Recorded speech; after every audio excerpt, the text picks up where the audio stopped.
اور اگر انسان بدبخت بن کر کے جائے گا اور اکڑ کے چلے گا کہ یہ میری زمین، یہ میرے خطے، یہ ساری چیزیں میری شہرت، میری برائی، میرے حسب، میرے نسب، یہ چیز وہ چیز، قسم خدا کی قبر کے اندر کوئی چیز نہیں چلے گی۔ آج لوگ تخت میں بیٹھ کر سرکار چلاتے اور لوگوں کو نیچے دکھاتے کہ یہ ایسا لگتا ہے کہ اسے موت نہیں آئے گی۔ یہ تخت مل گیا ساری چیزیں مل گئی، یہ تخت مل گیا ساری چیزیں ہو گئی۔ پروردگار قرآن کریم کے اندر ارشاد فرماتا ہے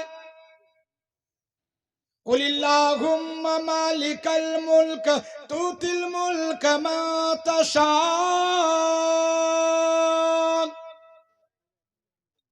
وتنزع الملک مما تشاء وتعز من تشاء وتذل من تشاء بيدك الخير۔ رب کائنات اعلان کرتا ہے کہ حکومت کرنے والے، حکومت میں بیٹھنے والے، وقت آئے گا تو بھی مر جائے گا، تیری تخت چھین لی جائے گی اور تیری سلطنت چھین لی جائے گی۔ لہذا بڑے سے بڑے طاقتور بھی اور بڑے سے بڑے تخت میں بیٹھنے والے بھی اس دنیا کو چھوڑ کر چلا گیا۔ قارون چلا گیا، حامان چلا گیا، شداد چلا گیا، بڑے سے بڑے پیسے والے چلے گئے، لہذا ابو جہل چلا گیا، عتبہ شیبہ چلا گیا اور ساری کی ساری سلطنت چلی گئی، بڑے سے بڑے طاقتور چلے گئے، کوئی باقی رہنے والا نہیں، تمہیں بھی جانا ہے۔ قل اللہم مالک الملک، یہ ملک اللہ کا ہے، یہ زمین اللہ کی ہے، ساری کی ساری چیزیں اللہ کی ہے۔ لہذا اللہ نے مختصر سے زندگی دی اور مختصر سے پیسے دیے، دولتیں دی، اور یہ دیکھنا چاہتا ہے کہ یہ میں نے تمہیں دولت دیا، میں نے سرکار دی، اور میں نے تمہیں خلیفہ بنایا، اور میں نے تمہیں عہدے دیا، میں نے تمہیں ذمہ داری دی۔ فیہا فینظرون کیف تعملون، میں یہ دیکھنا چاہتا ہوں کہ تم عمل کیسے کرتے، تم بادشاہت کیسے چلاتے، تم زمین میں حکومت کیسے کرتے، تم ممبری کیسے کرتے، مکھیا کیسے کام چلاتے، ایم ایل اے کا کام کیسے چلاتے۔ فیہا فینظرون کیف تعملون فاتقوا الدنیا واتقوا النساء۔ ارے اللہ نے فرمایا کیا ہے میرے بندے، اللہ کے نبی نے فرمایا، حدیث قدسی ہے کہ اللہ فرماتا ہے کہ میرے بندے تم دنیا سے بچو اور تم عورتوں سے بچو، دنیا سے بچو، عورتوں سے بچو، کیونکہ یہ دنیا بھی فتنے کی جگہ ہے اور عورت بھی فتنے کی چیز ہے۔ فاتقوا الدنیا واتقوا النساء فإن اول فتنة بنی اسرائیل كانت في النساء، کہ سب سے پہلے دنیا کے اندر اگر فتنہ ہوا ہے تو عورت سے ہوا ہے، لہذا سب سے پہلے عورت سے ہی فتنہ قائم ہوا، برپا ہوا۔ اس لیے میرے بھائیوں، میرے بزرگوں، آج عورتوں کے بیچ میں ہجوم ہے، آج ہم فیشنوں کے بھیڑ میں ہجوم کرتے اور اس جگہ ہمیں موت یاد نہیں آتی۔ اس لیے پیارے حبیب صلی اللہ علیہ وسلم نے ارشاد فرمایا کہ اے لوگو تم دن بھر کے اندر کم سے کم 20 مرتبہ موت کو یاد کیا کرو۔ کتنی مرتبہ؟ 20 مرتبہ موت کو یاد کرو۔ ایک مرتبہ صحابی رضی اللہ تعالیٰ عنہ ہنس رہے تھے، منہ کھل چکا، کھلکھلا کے ہنسنے لگے، کہا مار کر ہنسنے لگے۔ پیارے حبیب صلی اللہ علیہ وسلم نے فرمایا او میرے پیارے صحابہ، موت کو کیوں نہیں یاد کر لیتے؟ اگر موت کو یاد کر لیتے تو تمہیں یہ کہا نہیں آتا اور تم کھلکھلا کر نہیں ہنستے اگر تم موت کو یاد کر لیتے۔ آج ہم موت کو بھول چکے، جس کی وجہ سے آج ہمیں زنا عام دکھائی پڑ رہا ہے اور موت کو بھول چکے، جس کی وجہ سے شراب پینے والے کی تعداد لا تعداد بن چکے۔ آج ہر شہر اور ہر چوک میں، ہر چوراہے کے اندر سب سے زیادہ شرابی ہی ملتے ہیں۔ میرے بھائیوں، میرے بزرگوں، میرے بھائیوں، میرے بزرگوں، یاد رکھیے اگر موت یاد رہے گی تو یہ گناہ سے بچیں گے۔ اگر موت کو بھول گئے تو لوگ شراب پیے گا، لوگ زنا کرے گا، لوگ ڈکیتی کرے گا، لوگ چوری کرے گا، لوگ دغا بازیاں کرے گا، لوگ دوسرے کے مال کو ہڑپے گا، لوگ دوسرے کے مال کو دبائے گا، لوگ دوسرے کے مال کو ہڑپ کر لے گا۔ میرے بھائیوں، میرے بزرگوں، اس لیے مدنی کریم جناب محمد الرسول اللہ صلی اللہ علیہ وسلم نے ارشاد فرمایا کہ تم موت کو یاد کیا کرو۔ اگر تم موت کو یاد کرو گے لہذا تم سے برائیاں چھوٹ جائے گی، اور تم سے عقل چھوٹ جائے گا، تم سے تکبر چھوٹ جائے گا، اور تم سے یہ حسب نسب کے فقریلے الفاظ چھوٹ جائیں گے، مگر شرط اس بات کی ہے کہ تم موت کو یاد کیا کرو۔ اس لیے فرمایا کہ اے لوگو تم موت کو کب یاد کرو گے؟ ایسا نہیں ہے کہ بیٹھ کر کے بولو کہ اللہ مجھے موت دے دے، اللہ مجھے موت دے دے، اللہ مجھے موت دے دے۔ نہیں، اللہ کے نبی صلی اللہ علیہ وسلم نے ایسے بھی موت کے منانے سے اور موت کے تمنا کرنے سے لہذا منع فرمایا ہے، بلکہ پیارے حبیب صلی اللہ تعالی علیہ وسلم نے ارشاد فرمایا اے میری پیاری امتیوں، جب تیرے ہاتھ میں شراب کی شیشیوں، شراب کے بوتلوں، تم شراب پی رہے ہو، اس وقت تم موت کو یاد کیا کر۔ کاش اسی وقت میری موت ہو جائے، میں اس وقت مر جاؤں گا، دنیا سے چلا جاؤں گا، تو میرا ٹھکانہ کہاں ہوگا؟ میں کہاں پہ جاؤں گا؟ میں کس طرف جاؤں گا؟ میں جہنم جاؤں گا کہ جنت میں جاؤں گا؟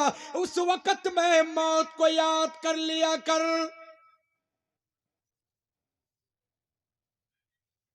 مدنی کریم جناب محمد رسول اللہ صلی اللہ تعالی علیہ وسلم نے ارشاد فرمایا کہ لوگوں، جب اندھیری رات ہو اور اس وقت میں تم زنا کر رہے ہو، ارے تم اس وقت سوچو کہ پوری دنیا سو رہی ہے اور سب کے سب آنکھ لگ چکی ہے اور سب کے سب گھر کے اندر ہے، کوئی نہیں دیکھ رہا ہے، پر رب کائنات ضرور دیکھتا۔ ساری دنیا سو جاتی ہے مگر رب کائنات بیدار رہتا ہے۔ پروردگار قرآن کریم کے اندر فرمایا لا تأخذہ سنۃ ولا نوم۔ اللہ کہتا ہے کہ میرا بندہ ساری دنیا سوئی ہوئی رہتی ہے مگر میں تیرا اللہ، میں تیرا پروردگار ہر وقت جاگا ہوا رہتا ہوں۔ نہ معلوم میرے بندے کو کس وقت کون سی ضرورت پیش آ جائے، کون وقت کس وقت میرے بندے مجھ سے پکار لے۔ اندھیری کوٹلی کے اندر پکار لے تو کوئی رشتہ دار نہیں آئے گا، مگر سب سے پہلے اللہ پکارے گا، اللہ پکارے گا، چاہے وہ اندھیری کوٹلی کے اندر ہو، چاہے وہ کنویں کے اندر ہو، چاہے وہ بیابان جنگل کے اندر ہو۔ جب بندے کو کوئی تکلیف پہنچتی ہے اگر اللہ کو پکارتا ہے، قسم خدا کی اللہ اسی وقت کہتا ہے لبیک یا عبدی، لبیک یا عبدی، اے میرا بندہ میں حاضر ہوں۔ اس لیے اللہ فرماتا ہے کہ اے میرے بندے تم مجھے پکارو، اے میرے بندے تم مجھے یاد کرو، اور اگر تم مجھے یاد کرو گے تو تم کو موت یاد آئے گی، اور اگر تم کو جب موت آئے گی تبھی جا کر کے تم مجھ سے ملاقات کر سکتے ہو۔ اسی لیے پیارے حبیب صلی اللہ علیہ وسلم نے ارشاد فرمایا کہ الموت جسل یوصل الحبیب الی الحبیب، کہ موت ایک پل ہے جو ایک دوست کو دوسرے دوست سے ملاتا ہے۔ لہذا یہ دوست اگر اللہ سے ملنا چاہتا ہے، یہ نیک آدمی اللہ سے ملنا چاہتا ہے، یہ نیک آدمی اللہ سے ملاقات کرنا چاہتا ہے، تو اگر بیچ کے اندر کوئی چیز حائل ہے تو صرف اور صرف موت ہے۔ اگر انسان نیک عمل کرے گا اس کو کبھی موت سے ڈر محسوس نہیں ہوگا. اگر انسان غلط کام کرے گا، شراب پیے گا، جوا کھیلے گا، غلط کام کرے گا، زنا کرے گا، ڈھاکہ ڈالے گا، چوریاں کرے گا، لوگوں کے ساتھ جھوٹ اور مکر و فریب کے ساتھ کام آئے گا، قسم خدا کی ہر وقت وہ موت سے ڈرتا رہے گا. اسی لیے فرمایا کہ اے لوگوں، اگر تم موت کو یاد کرو گے شراب کو چھوڑو گے، اگر تم موت کو یاد کرو گے زنا کو چھوڑو گے، اگر تم موت کو یاد کرو گے لہذا تم سے جھوٹ چھوٹ جائے گی، اور اگر تم موت کو یاد کرو گے غیبتیں چھوٹ جائے گی، اگر تم موت کو یاد کرو گے لہذا دوسرے کو فسانا چھوٹ جائے گا، اگر تم موت کو یاد کرو گے کسی کے زمین دبانے کو چھوڑ دو گے، اگر تم موت کو یاد کرو گے دغا بازیاں چھوڑ دو گے، اگر تم موت کو یاد کرو گے لہذا تم مسجد کو آباد کرنے والے ہوگے، تم موت کو یاد کرو گے تم نیک اعمال کرنے والے ہوگے، اگر تم موت کو یاد کرو گے تم مسجد کو بناؤ گے، اگر تم موت کو یاد کرو گے تم مدرسے کو بناؤ گے، اگر تم موت کو یاد کرو گے. کیوں؟ اس لیے کہ موت اگر یاد رہے گی تو یہ سوچے گا کہ ارے زمین میری کام آنے والی نہیں ہے، یہ مکان میرے کام آنے والے نہیں ہے، یہ دکان میرے کام آنے والے نہیں ہے. اگر کوئی چیز آنے والی ہے تو لہذا میرے صرف اعمال ہی کام آنے والے.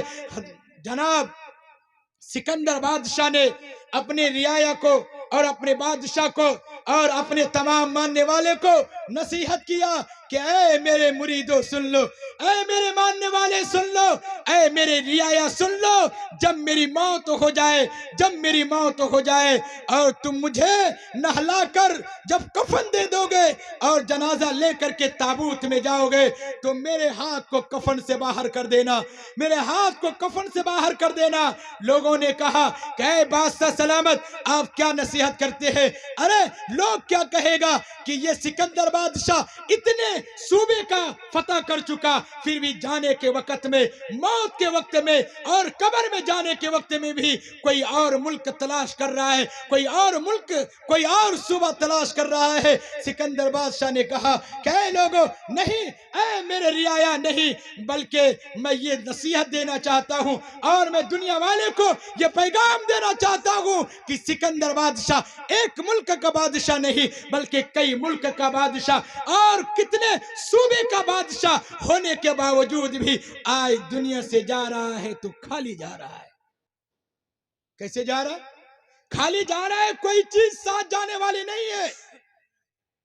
صرف اور صرف اگر ساتھ جانے والی ہے تو صرف اعمال ہی ساتھ جائیں گے، اس کے علاوہ کوئی چیز ساتھ نہیں جائے گا.